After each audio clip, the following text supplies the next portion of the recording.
Sebelumnya, saya tanyakan terlebih dahulu ke anak-anakku, ada yang sudah tahu teks prosedur itu apa? Silakan acungkan tangan. Ya, monggo silakan Nurul. Teks prosedur adalah teks yang menunjukkan dan menjelaskan sebuah proses, Pak. Sebuah proses luar biasa. Ya, anak-anakku, hari ini kita akan belajar tentang teks prosedur. Tadi sudah dijelaskan oleh Nurul bahwa teks prosedur itu adalah sebuah proses. Nah, bisa dikatakan juga bahwa teks prosedur itu adalah langkah-langkah dalam menerapkan sesuatu ataupun melakukan sesuatu. Nah, bisa dilihat juga di laptop. Di sini tujuan pembelajaran kita pada hari ini yaitu pertama, kita akan mengetahui atau memahami tentang pengertian sendiri dari teks prosedur. Definisinya apa, fungsinya apa, seperti itu. Yang kedua, kita juga akan mempelajari tentang struktur dari teks prosedur. Nah, di sini juga sudah terdapat di papan imajinasi ada struktur dari teks prosedur. Nanti kita akan belajar bersama terkait bagaimana cara memahami dari teks prosedur tersebut. Selanjutnya yang ketiga, kita akan belajar unsur-unsur kebahasaan yang ada dalam teks prosedur di bagian ini, ya. Di dalamnya nanti kita akan menelaah bersama apa saja sih dalam teks prosedur itu unsur kebahasaannya. Kemudian anak-anakku juga nanti kita bisa diskusi bersama, kita bisa sharing-sharing. Nanti akan saya buka sesi tanya jawab. Nanti di situ kita bisa membahas bersama apa yang tidak dipahami dari teks prosedur. Lanjut, kita bahas soal yang pertama. Nah, apa sih teks prosedur itu? Tadi sudah dijelaskan, sudah dipaparkan oleh Nurul bahwa teks prosedur adalah proses atau poinnya adalah di langkah-langkah. Langkah-langkah dalam melakukan sesuatu, langkah-langkah dalam menerapkan sesuatu, langkah-langkah dalam menggunakan sesuatu. Ya, baiklah anak-anakku, sebelum kita mempelajari tentang contoh dari teks prosedur, kita ketahui dulu bahwa fungsi dari teks prosedur ini apa. Ada yang tahu? Silakan acungkan tangan. Silakan Nurul. Memberikan penjelasan atau tata cara. Ya, tata cara. Ada lagi? Silakan.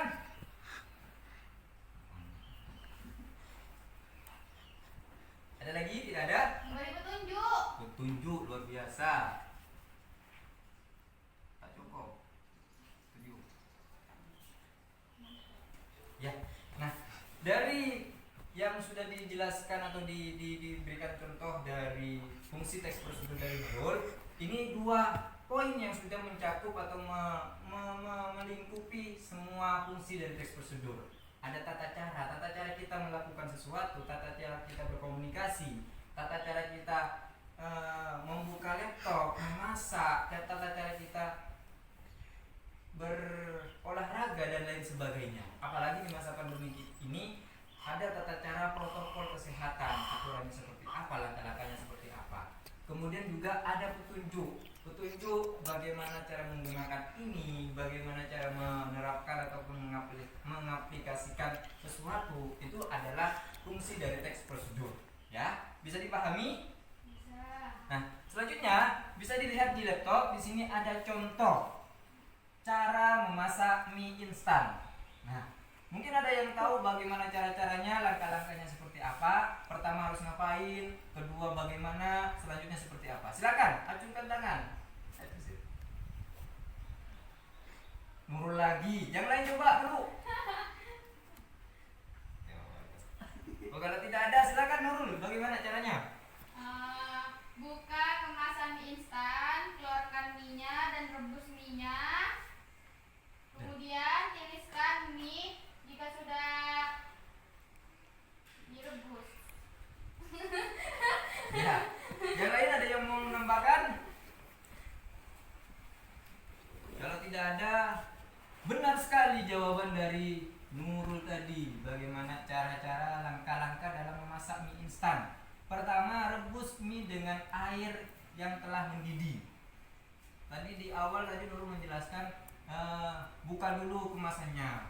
Jadi nggak langsung direbus sama kemasannya. Berarti kemasannya harus dibuka dulu ya. Kemudian yang kedua, setelah sudah cukup matang, air tersebut tiriskan mie untuk beberapa menit dan buanglah air bekas rebusan mie tersebut. Yang ketiga, setelah ditiriskan, tuangkan air panas sebagai kuahnya. Yang kedua, masukkan bumbu-bumbu yang ada di dalam kemasan serta selamat menikmati mie yang sudah ada. Ya. Itu contoh simpel, contoh kecil dari teks prosedur, ya anak-anakku. Nah, selanjutnya setelah kita sudah mempelajari tentang pengertian dari teks prosedur, kemudian juga ada fungsi teks prosedur, kita akan belajar tentang struktur dan juga kaidah kebahasaan dalam teks prosedur, ya.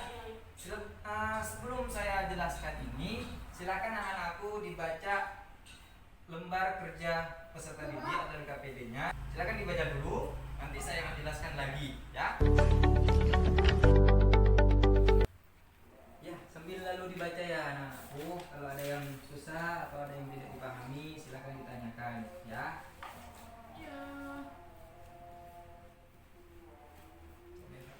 Baiklah, anak-anak, setelah tadi kalian sudah membaca, saya ingin tahu hasil bacaan kalian. Silakan sampaikan apa saja yang sudah didapatkan. Kita mulai dulu dari struktur teks prosedur. Silakan yang tahu dengan tangan. Ya Pak, Ya, silakan, Basit. ada 3 Pak. Jangan baca di papan ya. Nah, enggak. Ya, lanjut. Silakan. 3, apa aja itu? 1. Ya. Tujuan. 2, terus. 2. Langkah-langkah. Terus. 3. Penggatan ukuran. Ya. Ya. Baik, setelah tadi sudah dibacakan atau disebutkan 3 struktur dari teks prosedur, ada tujuan, ada langkah-langkah, dan ada penegasan ulang. Nah, tujuan di sini merupakan pengantar tentang topik yang akan dijelaskan atau dalam teks tersebut. Biasanya ini ada hal tersebut, gitu, ada hal yang akan disampaikan oleh penulis tentang teks prosedur ini. Kemudian langkah-langkah, seperti biasanya langkah-langkah, ada angka yang mencirikan ada langkah-langkah itu ada angka. Kemudian kalau memang tidak ada angka, biasanya berupa kalimat ada ciri-ciri kebahasaan yang dipakai di dalamnya. Kemudian yang ketiga ada penegasan ulang, berupa harapan atau manfaat, petunjuk-petunjuk yang akan dijalankan dengan baik. Nah, selanjutnya terkait kaidah kebahasaan, silakan ada yang mau menyebutkan. Silakan Nurul. Kata kerja imperatif, pernyataan persuasif, kata teknis, konjungsi penjumlahan, dan deskripsi alat. Ya, terima kasih Nurul sudah menyebutkan tadi. Ada secara umum kaidah kebahasaan yang digunakan dalam teks prosedur itu ada 3, ada 5, ada 5. Ada kata kerja imperatif atau kata kerja yang mendapat akhiran atau bentukan partikel lah atau an. Biasanya contohnya seperti apa guys? Cucilah, buatlah, pakailah, kenakan, dan lain sebagainya. Itu kata kerja imperatif. Kemudian ada kata teknis. Ini kata teknis ini sesuai dengan konteks yang dibicarakan dalam teks prosedur. Kemudian yang ketiga ada kata persuasif atau ajakan. Biasanya berupa maka dari itu, oleh karenanya, pakailah seperti ini, dan lain sebagainya. Dan yang terakhir itu ada konjungsi penambahan, seperti kalau dalam bentuk kalimat atau dalam angka ada kemudian, lalu, dan, terakhir, dimulai, awal, pertama, dan lain sebagainya yang menunjukkan kata konjungsi penambahan. Itu terkait unsur-unsur kebahasaan dan struktur teks prosedur. Nah, selanjutnya silakan bagi anak-anakku yang belum mengerti bisa ditanyakan. Kalau tidak ada yang mau ditanyakan, ya alhamdulillah, saya kira anak-anakku sudah paham semua. Selanjutnya silakan dibuka LKPD-nya halaman 5. Halaman berapa? Ada soal di situ? Ya, itu. Halaman 5. Silakan dikerjakan. Kalau ada yang kebingungan silakan tanyakan ke saya.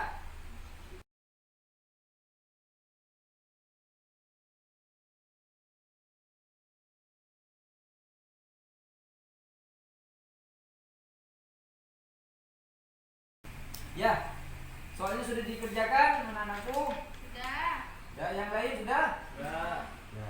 Ya, silakan saya minta satu orang untuk mempresentasikan di tempat duduknya apa yang sudah didapatkan atau apa jawaban dari soal-soal yang sudah saya berikan. Silakan, siapa yang mau? Silakan Nurul. Di sini. Ya, Pak, ya, sini Pak. ya silakan mau ke? Kayaknya. Silakan. Dari pertama ya Pak. Tulis ulang teks prosedur yang kalian pilih di buku tugas. Maksudnya ini kan jelaskan teks prosedur artinya ya Pak. Teks prosedur adalah teks yang berisi proses atau langkah-langkah. Kemukakan hasil identifikasi terkait struktur dan aspek kebahasaan teks prosedur tersebut dengan mempresentasikan di hadapan lingkungan. Ini gimana Pak?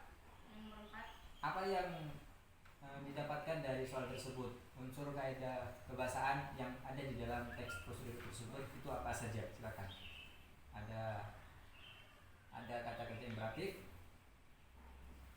Ada. kemudian ada konjungsi penambahan, lalu kemudian lengkap di situ.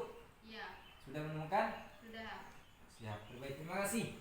Ya, alhamdulillahirobbilalamin, anak-anakku hari ini saya kira sudah paham semua tentang struktur dan juga kaidah kebahasaan dari teks prosedur. Iya. Selanjutnya saya inginkan anak-anakku di rumah nanti sebelum saya akhiri silakan meresum ataupun merangkum tentang jenis-jenis teks prosedur itu apa saja di bukunya, di buku tugas masing-masing ya. Ya. Masuk sih. Selanjutnya saya bacakan kesimpulannya. Assalamualaikum Pak. Ya, waalaikumsalam. Silakan duduk kembali. Saya bacakan kesimpulan sebelum saya akhiri pertemuan pada hari ini. Teks prosedur tadi sudah dijelaskan bahwa teks prosedur merupakan langkah-langkah atau proses atau prosedur atau tahapan-tahapan. Fungsinya untuk menjadi petunjuk ataupun tata tertib, tata cara. Kemudian strukturnya ada 3 secara umum, yaitu ada tujuan, langkah-langkah, serta penegasan ulang. Dan kaidah kebahasaan sebenarnya banyak, hanya saja secara umum itu menunjukkan kata kerja imperatif, pernyataan persuasif, kata teknis, dan juga konjungsi penambahan. Itu terkait teks prosedur pada pertemuan pelajaran hari ini. Nah, minggu depan setelah seperti yang sudah saya berikan tadi, tugas untuk teman-teman, tugas untuk anak-anakku, silakan cari dan baca tentang jenis-jenis teks prosedur. Boleh di bukunya, boleh di lembar kerja beserta didik yang sudah saya berikan, kemudian juga boleh dari internet, ya. Silakan dibaca, dipahami. Pertemuan minggu depan kita akan bahas terkait jenis-jenis teks prosedur serta kalian akan mempraktekkan menulis teks prosedur di lingkungan sekitar. Ya? Ya. Paham? Paham. Tetap belajar di rumah, tetap jaga kesehatan, tetap patuhi protokol kesehatan. Pulang setelah ini pakai masker, jangan lupa. Tetap jaga jarak. Selamat sampai ke rumah masing-masing. Sebelum saya akhiri pertemuan pada hari ini, silakan ketua kelas memimpin doa untuk sebelum pulang.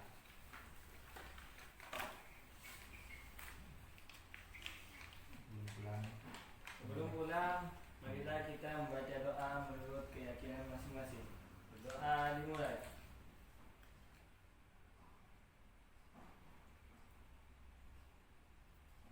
Doa selesai. Ya. Semoga bermanfaat, semoga pelajaran hari ini masuk dan dipahami oleh anak-anakku. Sekian dari Bapak, kurang lebihnya mohon maaf, tetap jaga kesehatan. Assalamualaikum warahmatullahi wabarakatuh.